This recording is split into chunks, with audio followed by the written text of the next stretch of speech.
I think so many people are keyboard activists, right? Everybody's good at sending a tweet about how the world should be and nobody's doing anything about it. And that is just very much human nature. We've gotten soft as a culture. Yes.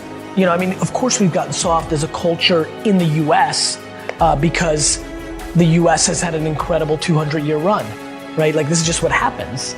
So as a culture, I can't speak for, people that live in the Amazon River, and I can't speak for, people that still live in Belarus, but the American culture is soft, and that's a great thing. That means there's been enormous amounts of prosperity, but let's not be naive. People literally complain when somebody gives them the wrong amount of extra cream in a Starbucks $6 coffee.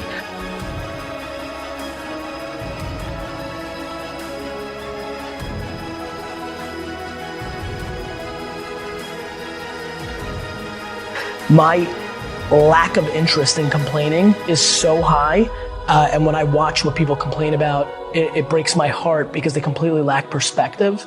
And I genuinely believe my happiness and optimism comes from my perspective. Even in political unrest times like right now, a lot of people are very bent out of shape, but the reality is that it's just never been better to be a human being.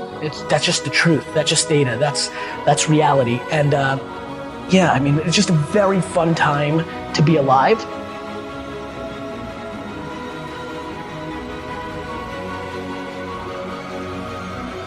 And I think the way people look at the world right now, because it's such an incredible time, is actually the quickest tell to who they are. If you think it sucks or it's bad, you have losing, pessimistic DNA. And if you think it's awesome and phenomenal, you have optimistic, winning DNA. And I believe that to be true. And so that's where we're at. We're beating ourselves up. Everybody sucks at something, right? We all have shortcomings and we all have strengths. And for me, it's why don't we just audit that? Why don't we just look at it that way and be all right, well, I'm good at this, but I'm not good at that.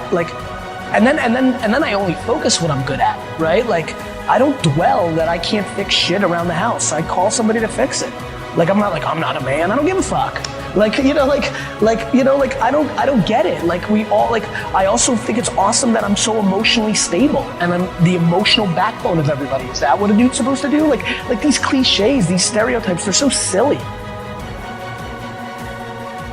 I'm fully in love with myself, but I'm also fully in love with everybody else too, right? It's not it goes both ways. I tell people to buy into me, that work for me, it's because I buy into them first.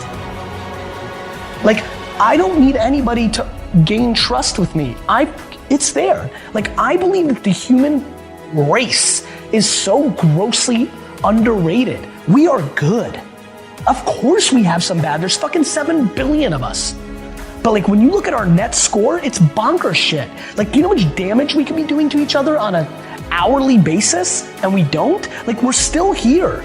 We won. We're the alpha being, and we've figured out how to stay together. This is insane when you think about it. And yet everybody wants to dwell on somebody said something mean.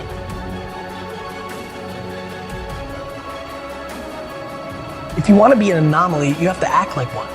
People want all these special things to happen, but then they're acting like everybody else.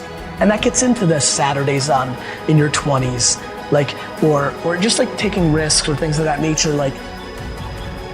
If there's anything they take away, it's look, you're gonna only be so pretty, you're only gonna be so smart, there's things that are gonna be natural, and then there's things that you can actually control. I do believe, and I don't know if I'm right or wrong, I don't, but I do believe that work ethic is a taught behavior. It's something you do have more control over. And you know what really sealed the deal for me? Getting healthier. I was 38 years old and it didn't come natural to me. It didn't come natural to me at all. I hate the gym. I hate it now. I hate it. I don't like it. I don't want to do it.